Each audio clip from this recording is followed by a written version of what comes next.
Hey everyone, it is Hugo here, and today we are talking about something that used to keep me up at night, retirement planning. Not in the way you might think, not about cruising into the sunset with endless cash, but about the cold, hard numbers they throw at you. Specifically, that 90% success rate sounds great, right? Comforting even. Like a warm blanket of certainty in a world that often feels anything but. But let me tell you, from someone who has been burned more times than I care to admit, that number, that glossy, reassuring percentage, it is often just a smokescreen. It does not tell you a single thing about what retirement actually feels like. And that is a lesson I learned the hard way, with my own hard-earned money back in my early 20s. I was all about chasing the big wins. I heard about high returns, saw friends making quick cash, or so I thought, and I jumped in headfirst. No real understanding, just a desperate hunger for that instant fortune retirement. To me, was just a distant dream, something that magically happened if I hit the jackpot fast. So when I heard about these retirement plans with 90% success rates, I thought, great, just hit that number and I am golden. But no one, and I mean no one, bothered to explain the brutal reality behind those percentages. You can have a 90% success rate and still spend 20 years stressing about every single penny. I have been there, living that stress even when the numbers on paper said I was fine. It is a terrible place to be. The problem is we are so focused on whether the plan survives, whether we hit zero, that we forget about the actual living part. What does your income really look like over time? How often do you have to cut back? How painful are those cuts? And what kind of life are you actually living along the way? Are you traveling freely, enjoying the fruits of your labor, or are you hesitating every time you book a flight?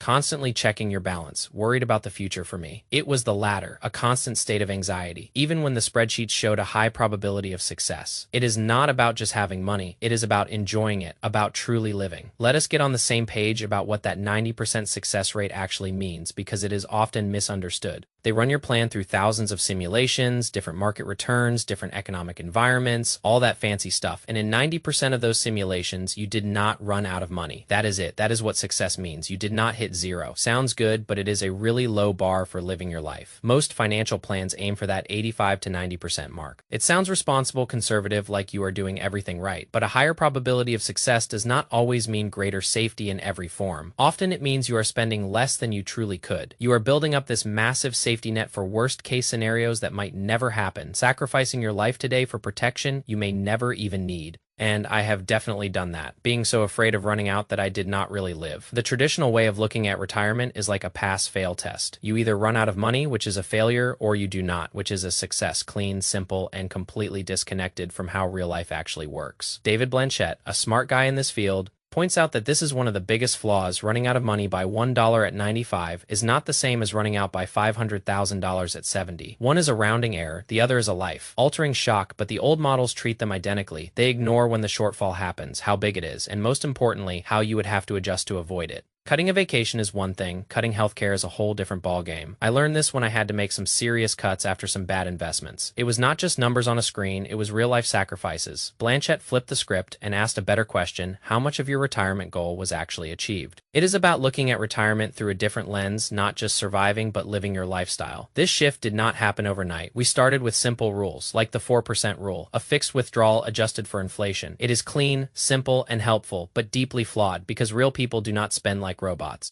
They do not just wake up every January and increase their spending by the exact inflation amount. People spend more when they feel good, they pull back when things are uncertain. They adjust based on markets, health, family. I certainly did. Spending more when I felt confident, then pulling back sharply when my investments tanked. Then came the concept of dynamic spending. Instead of fixed amounts, you freeze spending in bad markets, cut when needed, increase when things go well. It started to ask, what does spending actually look like over time? Not just does the portfolio survive, but even that had limits. It was not just that spending could be adjustable, but how would those adjustments feel? A 5% adjustment might be manageable, but a 25 or 30% adjustment could feel life-altering. Believe me, I have had to make those big adjustments, and they sting. They change your entire outlook. Michael Kitces took this further by introducing guardrails. Instead of an 85% probability of success, he would say, if the market performs poorly, you will need to adjust your spending downward by, say, 10%. That is a completely different conversation, something tangible. I do not know about you, but an 85% success rate sounds good, but it is vague. But if someone tells me if the market goes down, you need to reduce spending by 10%, that I can clearly understand. A retiree can ask, can I live with that? Would I be okay if that actually happened? That is the real question. And he goes even further, reframing retirement risk as overspending risk and underspending risk. A high probability of success does not just mean safety. It often means you are probably spending too little. You are sacrificing your lifestyle unnecessarily, protecting a future version of yourself at the expense of your current one. That is the hidden cost no one talks about. That is the cost I paid.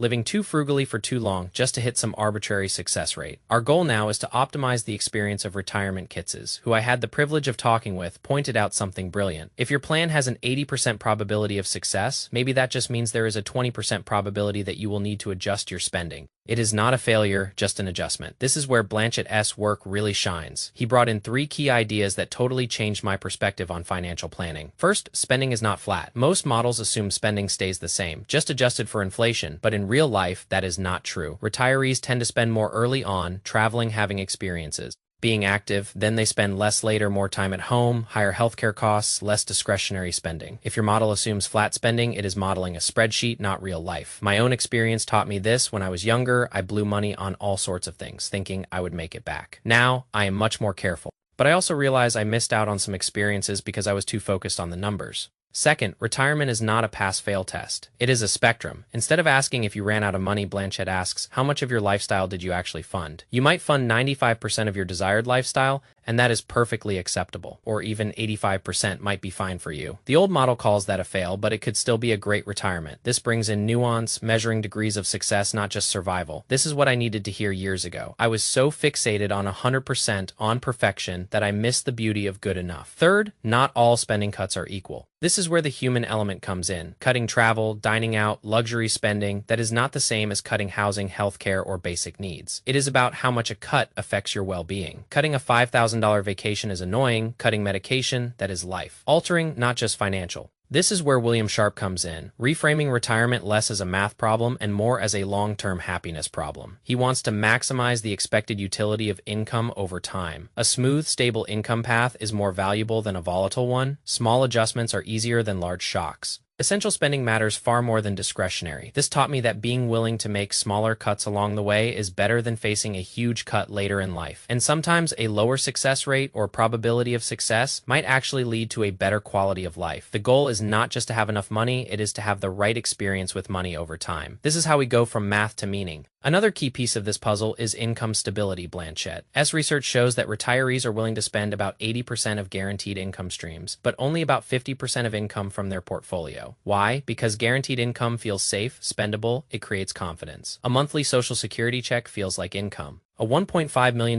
portfolio that feels like something you have to protect. So when your essentials are covered by guaranteed income like Social Security, an annuity, a pension, the question changes. You are no longer asking, will I run out of money? Instead, you are asking, how stable is my discretionary lifestyle? Those are very different retirements. Very different lived experiences. Let us make this real. Imagine 2 retirees, both with $1.5 million in investments, same Social Security, same 90% probability of success. On paper, identical, but their experiences are completely different. Retiree follows a fixed 4% withdrawal, no flexibility. Their guaranteed income does not cover all essentials. If the market drops 20 or 30%, they are in a tough spot. It is not about skipping a vacation. It might mean selling a car, delaying helping their kids, cutting essential expenses that creates immense stress, the kind I live through. Then there is retiree B. Social Security covers all their essentials. They use guardrails for withdrawals, adjusting spending gradually. If the market drops significantly, maybe they adjust spending down 5 or 10%. Maybe they delay a vacation, they adjust discretionary spending. This is a very different lived experience. So today, the best retirement planning does not start with, will my plan succeed? Modern retirement planning starts with, what will my income look like over time? How stable is my spending? What happens if things go wrong, and can I live with those adjustments? Because retirement is 20 or 30 years of decisions,